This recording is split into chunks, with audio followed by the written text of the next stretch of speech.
अब भगवान कृष्ण की जो उम्र हो गई वो हो गई करीब 6 महीने की, और भगवान बलराम की जो उम्र हो गई वो हो गई करीब साल भर की, लेकिन अभी तक नामकरण संस्कार नहीं हो पाया। एक बालक 6 महीने का और एक बालक हो गए साल भर के, लेकिन नामकरण संस्कार। अच्छा, नंद बाबा को इसकी चिंता भी नहीं, वासुदेव को चिंता हुई कि मेरे दोनों पुत्रों का अभी तक नामकरण संस्कार नहीं हुआ।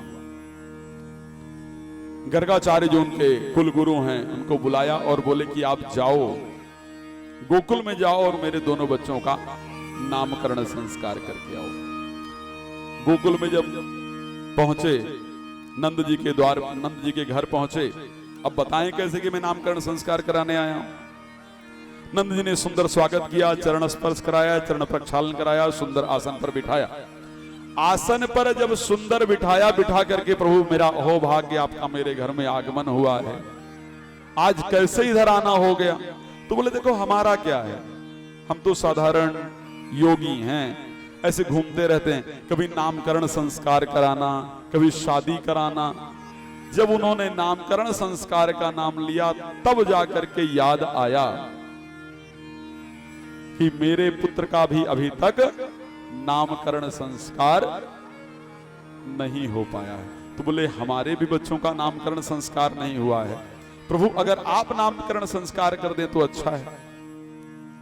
गर्गाचार्य जी बोले देखो नामकरण संस्कार तो मैं करा दूंगा, लेकिन बहुत साधारण सी बात है कि नामकरण संस्कार मैं कराऊं, आप हर काम उत्सव से करते हो, और आपने कोई काम उत्सव से किया, नामकरण संस्कार, कंस को पता चल गया मैं वासुदेव का कुल गुरु हूं, तो निश्चित रूप से कंस सोचेगा कि यही वो कृष्ण है।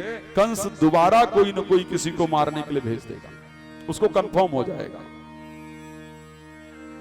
तो बोले फिर क्या किया जाए? बोले नामकरण संस्कार तो मैं कराऊंगा, लेकिन नामकरण संस्कार इस प्रकार कराऊंगा कि जहां पर सिर्फ आप लोग हों और मैं हूं, नामकरण संस्कार हो जाए। गौशाला में बैठ करके नामकरण संस्कार कर देंगे। अच्छा, नामकरण संस्कार का एक नियम है, मैं उस दिन भी नामकरण संस्कार पर चर्चा कर रहा था, लेकिन साधारणतया नामकरण संस्कार किस प्रकार करना चाहिए। आज थोड़ा प्रचलन बढ़ा है, इंटरनेट का जमाना आ गया है, तो हम लोग क्या करते हैं कि नाम हम खुद रखते हैं। हमारा नियम है कि हम नाम खुद रखते हैं। नामकरण संस्कार का मैंने उस दिन एक प्रक्रिया बताई थी, लेकिन एक प्रक्रिया इस प्रकार की नामकरण संस्कार की है कि नाम जिनको आप श्रद्धा रखते हो, गुरु इत्यादि हो। श्री रामचरितमानस में वर्णन है कि धरे नाम गुरु हृदय विचारी। नामकरण संस्कार जब करना हो तो जो भी आपके गुरु हो, ना गुरु हो तो आसपास जो मंदिर इत्यादि हो, उसके जो पुरोहित हो, उनके पास जाना चाहिए। वैसे आजकल घर में नामकरण संस्कार के उपलक्ष्य में यज्ञ इत्यादि किया जाता है, वो भी एक अच्छा तरीका है। नहीं तो फल लेकर के, वस्त्र लेकर के, द्रव्य दक्षिणा लेकर के, अन्न लेकर के गुरु के पास जाएं, उनको दें और श्रद्धा से नाम अक्षर निकाल करके उनको बोला जाए कि आप जो नाम आपके हृदय से आए, भगवान का स्मरण करते हुए माता पिता पूरा परिवार बैठ करके ओम नमो भगवते वासुदेवाय नमः इस मंत्र का श्रद्धा पूर्वक जप करते हुए जो नाम उस आचार्य के हृदय में आए, उस गुरु के हृदय में आए, उस अक्षर से उस नाम को बच्चे का रखना चाहिए। सबसे पहला नाम वही होना चाहिए। यहां नामकरण संस्कार का सुंदर अवसर आया। अब जब ये हुआ, माता यशोदा से कहा, तो पहले माता यशोदा तैयार नहीं हुई कि इतना गुपचुप तरीके से नामकरण संस्कार करना है, लेकिन फिर भी माता यशोदा किसी प्रकार से तैयार हो जाती। अब माता यशोदा और माता रुक्मिणी कहती, अच्छा एक बड़ी समस्या होती है, जो माताएं बहनें होती हैं वो ऐसे, एक तो दो तरीका है, या तो बहुत जल्दी किसी पर भरोसा कर लेती, बहुत जल्दी कर लेती, और या फिर बहुत ठोक बजा कर देखती, जल्दी भरोसा करती नहीं। दोनों कारण है, या तो बहुत ही जल्दी कर ले और या तो भरोसा करेंगे नहीं। तो माता रोहिणी ने, माता यशोदा ने कहा कि एक बार चल के देखते हैं इस पंडित को कुछ आता वाता भी है या ऐसे ही आ गया है नामकरण संस्कार करने। बोले पता तो करें कुछ आता है। तो क्या किया, बच्चों की आपस में उदला बदली कर ली। भगवान को ले लिया, जो यशोदा जी के पुत्र हैं उनको ले लिया रोहिणी जी ने, और जो रोहिणी जी के पुत्र बलराम हैं उनको ले लिया यशोदा जी, और लेकर के चली गई। अब जैसे ही लेकर के पहुंची गर्गाचार्य जी के पास, गर्गाचार्य जी ने जैसे ही उनको देखा तो भगवान का स्वरूप है कैसा, भगवान राम भगवान कृष्ण की छवि को देखा। अब जैसे ही माता यशोदा लेकर के आई भगवान को गर्गाचार्य जी के सामने, और जैसे ही भगवान को देखा गर्गाचार्य जी ने, बस गर्गाचार्य जी देखते ही उनकी समाधि लग गई। बोले ये वही तो ब्रह्म है जिसके लिए मैं इतने दिन से आराधना कर रहा हूं। जाकर नाम सुनत शुभ होई, जिसका नाम स्मरण करने से जीवन शुभ हो जाता है, ये वही तो गोपाल है। और जैसे ही देखा तो समाधि 3-4 प्रकार की होती है, ध्यान रखिएगा, समाधि 3-4 प्रकार की होती है। अब गर्गाचार्य जी ने भगवान को देखा तो समाधि कैसी लगी, आंख खुली हुई मुंह खुला हुआ, आंख खुली हुई मुंह खुला हुआ, श्वास बंद। अब आप सोचिए किसी की आंख खुली हो, मुंह खुला हो, श्वास बंद हो, तो हम लोग क्या सोचेंगे, बाबा तो निकल लिए, यही सोचेगा ना साधारण आदमी, तो यही लगता है। लेकिन समाधि के 3 प्रकार हैं, एक है ध्यान समाधि, एक है जप समाधि, और एक है त्राटक समाधि। जब व्यक्ति त्राटक समाधि के अंदर होता है तो वो अपने प्राण वायु को रोक लेता है, और उस परिस्थिति में पहले के ऋषि मुनि लोग कैसे अपनी आयु को बढ़ाते थे, यही तरीका था।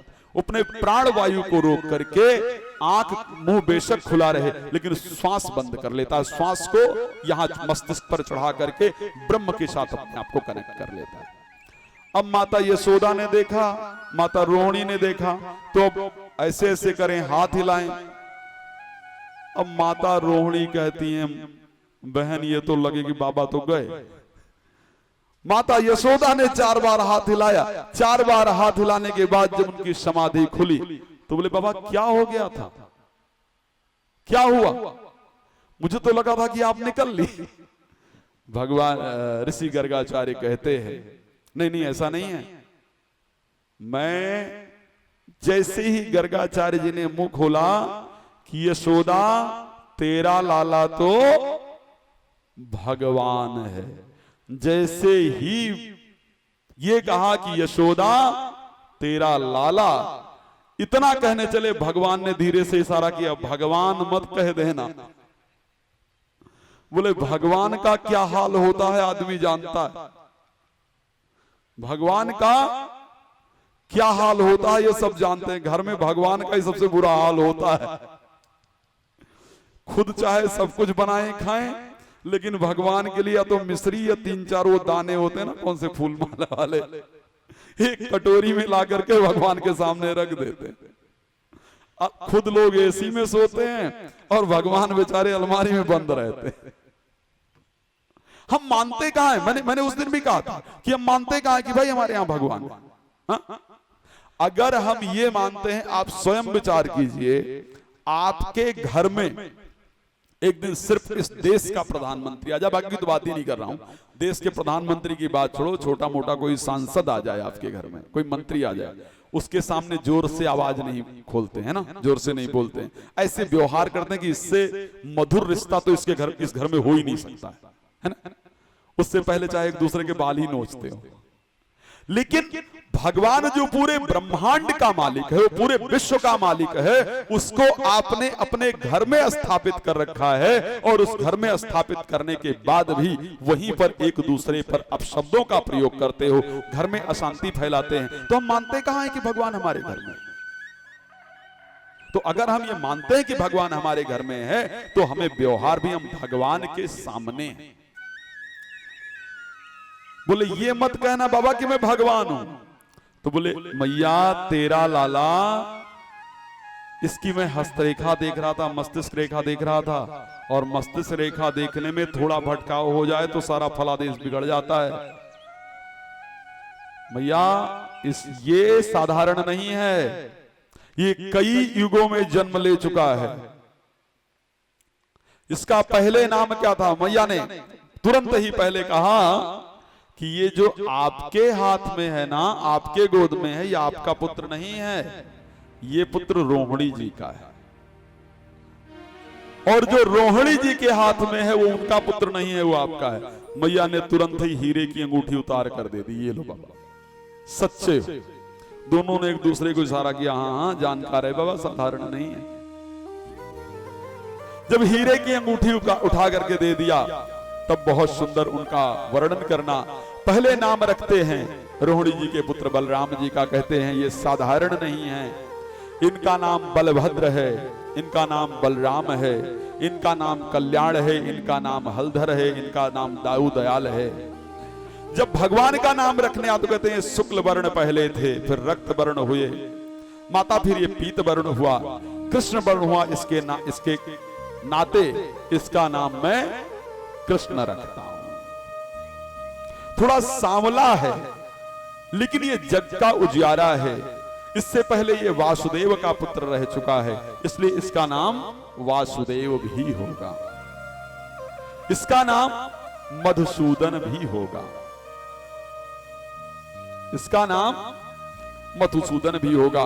और भाव के साथ कहते हैं कि इनके अनेक नाम हैं, इनके नाम अनेक अनूपा, और मैं नृप कहब सुमति अनुरूपा।